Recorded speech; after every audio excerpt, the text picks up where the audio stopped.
Andermatt Málid nació en el año 229 de la Primera Era, en la ciudad de Musladad, en las tierras sureñas de Sarasat. Hijo de comerciantes, en aquellos tiempos la civilización de los Asgranes era próspera y la paz reinaba en el mundo de Asgaralat. Pero llegó el año 234 y Dur-Karat, el esbirro de la guerra, apareció como una tormenta de arena en el gran desierto de Dar-Asad, y al principio nadie logró verlo, pues su habilidad con el sigilo era tal que cuando encontraban a los muertos, él ya se había desvanecido. El gran Ali-Mad Muayyam de Damasat lo buscó, pero acabó muerto junto a su hermandad de exploradores.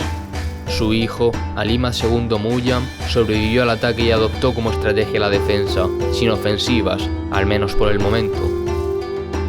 4 años más tarde, los encuentros con el lugarteniente fueron más terribles y el mismo padre de Andermatt acabó muerto.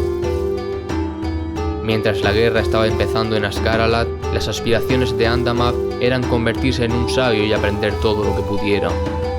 A partir del año 250, fue predicando entre los pueblos sus ideas de bien, y así es como consiguió muchos seguidores. Fue en este año cuando ordenó la construcción del primer templo del sol de Asgaralat, llamado Sol Adem en la lengua asgra. Esta construcción simboliza el hogar de la sabiduría de Pir-en-Had, y es el edificio principal de culto a la sabiduría, y siempre está lleno de libros antiguos. Incluso militares llegaban al templo del sol a pedir consejo para la guerra. Uno de ellos fue Naskara Absad, nacida en la ciudad de Siridad, en el suroeste.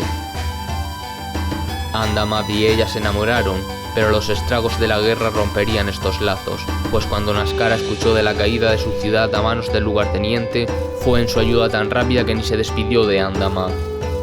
Pero esto no se supo hasta un año después, cuando encontraron varias de las pertenencias de Naskara y se la dio por muerta. Andermatt lloró la pérdida, pero al no encontrar su cuerpo, tenía la tenue esperanza de que aún estuviera viva en algún lugar. Los corruptos avanzaron desde Siridad hasta Fridad, y allí Ali-Mad II y su ejército los contuvieron durante meses. Mientras tanto, Andermatt continuaba sus estudios y recordó una antigua leyenda de los Asgranes. Se dice que un árbol majestuoso se encuentra en algún lugar del mundo, y con los conocimientos actuales nadie sabía dónde estaba. Los Asgranes de Sarasat pensaban que todo el territorio al norte de esta tierra era desierto, por lo que se descartaba la idea de que el árbol se encontrara allí. Así que Andermatt pensó en buscarlo en el mar, esperando hallar alguna isla. En el año 253 partió desde el puerto de Musladad con algunos compañeros rumbo a lo desconocido. Tras varias semanas de navegar sin destino, vieron tierra y desembarcaron en la isla que dieron el nombre de Dar-Midad. Y allí, tras mucho caminar, encontraron el grandioso árbol, la réplica, llamada Pen-Hadad. Allí estuvieron largo tiempo estudiando el árbol, y los acompañantes de Andermatt añoraron su hogar, y así Andermatt los dejó partir sin él, pues prefería quedarse en la isla, solo, pues le dolía regresar al continente y pensar en Naskara. Con el paso del tiempo y sus muchas reflexiones, Andermatt cambió de parecer. Le carcomía pensar que quizá Naskara seguía viva en algún lugar y era su deber encontrarla a cualquier coste. Así, llegado ya el año 254, construyó una pequeña balsa como bien pudo y se hizo a la mar de regreso al continente. Cuando llegó al puerto de Musladad, vio las humaredas brotando de su querida ciudad. Las llamas asolaban el paisaje y entonces comprendió que Dur-Karat había arrasado con la tierra de Sarasat en su ausencia. Allí quedó, paralizado por el horror, y no tuvo tiempo de reaccionar cuando un grupo de corruptos se acercó a él por la espalda y uno de ellos le cortó el cuello.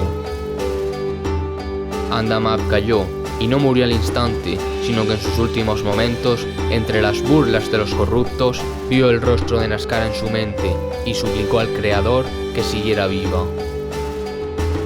Musladad cayó, y el Sol Adem quedó en ruinas, pero su saber no se perdió, y los estudios de Andermatt serían de gran importancia en tiempos venideros. La ciudad de Damasat era la única libre del yugo de Dur-Karat en las tierras del sur, y allí permaneció a salvo el conocimiento sobre la réplica. Quizá Andermatt murió en vano, una muerte evitable, pues la encontró llegando en el peor momento. Quizá Naskara no esté muerta, pero eso es algo que Andermatt jamás supo, aunque en lo más profundo de su interior siempre tuvo la sensación de que aún vivía.